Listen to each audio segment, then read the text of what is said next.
ിലേക്കുള്ള nomination വന്നപ്പോൾ രേണു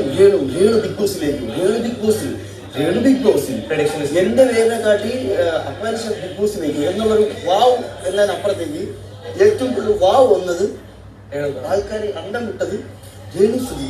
അപ്പൊ ഞാൻ ആലോചിച്ചു രേണു സുധി എന്ന് വെച്ചാൽ രേണുവിനെ അറിഞ്ഞില്ലെങ്കിലും രേണുവിന്റെ ഹസ്ബൻഡ് സുധി ഞാനും തമ്മിൽ ഭയങ്കരമായിട്ട് അടുപ്പമുള്ള ആൾക്കാരാണ്. ഞങ്ങൾ ഒരുമിച്ച് അഭിനയിച്ചിട്ടുള്ളതാണ്. അപ്പം അതുകൊണ്ട് തന്നെ എനിക്ക് പക്ഷെ രേണുവിനെ കാട്ടി ഇഷ്ടവും അടുപ്പവും സ്നേഹവും ബഹുമാനവും ഉണ്ടായിരുന്ന സുധീരനാണ്. അത്രയും ഇഷ്ടമുള്ളത് കൊണ്ട് തന്നെ എനിക്കിപ്പോ രേണുവിന്റെ കട്ട കലിപ്പുണ്ട്. ഇപ്പൊ കട്ട കലിപ്പുണ്ട്, അങ്ങനെ കാണിച്ചു കാര്യങ്ങൾ കട്ട കലിപ്പുണ്ട്. പക്ഷെ അതെല്ലാം വെച്ചിട്ട് ഞാൻ മിണ്ടായിരിക്കുന്ന ഒരു സ്ത്രീയാണ്, ഇദ്ദേഹത്തിന്റെ ഒരു വൈഫാണ് എന്നുള്ള കൺസേൺ കൊടുത്തിട്ടാണ് ഞാൻ ബിഗ് ബോസിലേക്ക്. ഇവിടെ പേരുണ്ട്, ഇവരുണ്ടെന്ന് പറയുമ്പോഴും എന്റെ മനസ്സിൽ ഇവിടെ എന്തെങ്കിലുമൊക്കെ പൊട്ടിത്തരുകളോ ഇവിടെ എന്തെങ്കിലുമൊക്കെ കണ്ടന്റുകളോ അവരുടെ ഭാഗത്തുനിന്ന് ഉണ്ടാവും. അപ്പൊ അത് നിൽക്കണം എന്നതും ഇവിടെ വന്നിട്ടൊരു പാഴ്, വെറും പാഴ്, നീ നോക്കിയാണ് വെറും പാഴ് അലക്കണമല്ല, ഒന്നുമില്ല, ഒരു സാധനം പോലും ഇല്ല.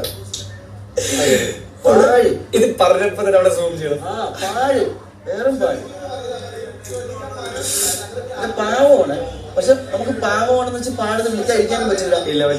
ഇവിടെ അങ്ങനെ പാവമായിട്ട് നിൽക്കാനും പറ്റൂലല്ലോ. ഇവിടെ എത്രത്തോളം പാവമായിട്ട് നിൽക്കാൻ പറ്റും? ഇത് അവിടെ അല്ല, ഇത്